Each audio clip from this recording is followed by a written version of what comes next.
L'un des problèmes qu'on rencontre sur notre continent, c'est l'inadéquation qu'il y a entre les formations que l'on donne aux enfants et les réalités de notre société. Je suis souvent très choqué de voir que malgré le nombre d'années qui passent, on constate que quasiment rien ne change dans la résolution de nos problèmes. On a des mamans ici qui font des beignets, on a plein de problèmes dans notre quotidien et nos ingénieurs qui sont formés sur le quotidien ne résolvent pas ces problèmes. C'est à se demander à quoi est-ce qu'on les forme. Or, l'ingénieur est supposé répondre aux problématiques de son époque.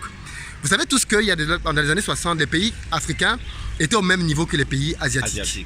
Et pourtant, 60 ans plus tard, l'Asie est à des milliers d'années, des années-lumière de l'Afrique. Pourquoi? Parce qu'ils ont bâti leur nation en s'appuyant sur des entrepreneurs. Et il se trouve qu'aujourd'hui, je suis dans un lieu exceptionnel, une école qui va changer ce pays. Parce qu'ici, on est dans une école dans laquelle le promoteur a décidé de former des entrepreneurs dès le bas âge. Vous ne le connaissez peut-être pas encore. Il s'agit de M. Rekalindou. Yes. Là, on est dans son école. Les petits génies plus. Groupe scolaire bilingue, les petits génies plus. Il dit bilingue, mais en fait, ils apprennent 4 langues ici. C'est pas que 2, c'est 4. Et ce qui est fantastique, c'est qu'on vient de lui faire une interview dans laquelle il nous a livré ses secrets. Elle va paraître dans les prochains jours. Si vous avez un enfant et que vous voulez qu'il réussisse, je pense que c'est dans ce type d'établissement qu'il faut l'envoyer. Le problème, c'est qu'ici, il n'y aura plus assez de place. Parce que... Déjà... Comment tu veux dire ça, Philippe? Il n'y aura pas assez de place. Mais on va créer de nouvelles places. Mais attends, on est là pour ça. Quand le besoin te pousse à une certaine conduite. C'est vrai. C'est vrai que tu es positionné pour faire 1+3. Donc, absolument. Donc, il y a de la place. Yeah. Non, mais fondamentalement, l'interview sort dans quelques jours, elle est exceptionnelle. Voilà quelqu'un qui a refusé d'aller à Saint-Cyr, en France. Pour ceux qui connaissent Saint-Cyr. Si vous ne savez pas ce que c'est que Saint-Cyr, allez taper sur Internet Saint-Cyr. C'est l'une des écoles les plus prestigieuses de France.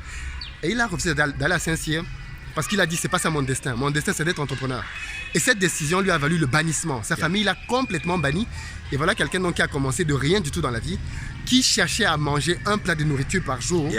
Et aujourd'hui est à la tête de plusieurs entreprises. Comment il a réussi à faire ça? Est-ce qu'il a plongé dans la franc-maçonnerie? Non, not possible. Ce n'est même pas envisageable. Voilà quelqu'un qui côtoie plein de ministres de la République dans le cadre de ses activités. Comment il a fait pour réussir là où beaucoup échouent? Comment il a fait pour redonner de l'espoir à tant de personnes au travers de ses initiatives? Il va nous en parler dans l'interview qu'on a faite avec lui, dans laquelle il se dévoile comme jamais et surtout il vous partage des pépites pour vous aussi, comme lui, réussir dans votre environnement. Donc je vous donne rendez-vous dans les prochains jours sur la chaîne. Abonnez-vous. Il faut qu'on atteigne les 500 000 abonnés très bientôt pour écouter ce genre d'histoire là parce que c'est vraiment une histoire qu'on va mettre au cinéma dans quelques années. Wow. Et il le mérite largement. Abonnez-vous et à très bientôt. Tu veux dire quelque chose pour ceux qui vont découvrir l'interview? Oh, disons que ça sera exceptionnel. Je crois que si tu as fait upgrade l'interview pour que ça passe en film, c'est sûrement parce que tu t'es rendu compte qu'en interview, il y a beaucoup de pépites donc qui ne t'étaient pas partagées. Je conclue donc en disant que la rentrée prochaine arrive. Ne manquez pas. Comme vous pouvez regarder là derrière, c'est le groupe bilingue scolaire, le groupe scolaire bilingue, les petits génies plus à Simbok.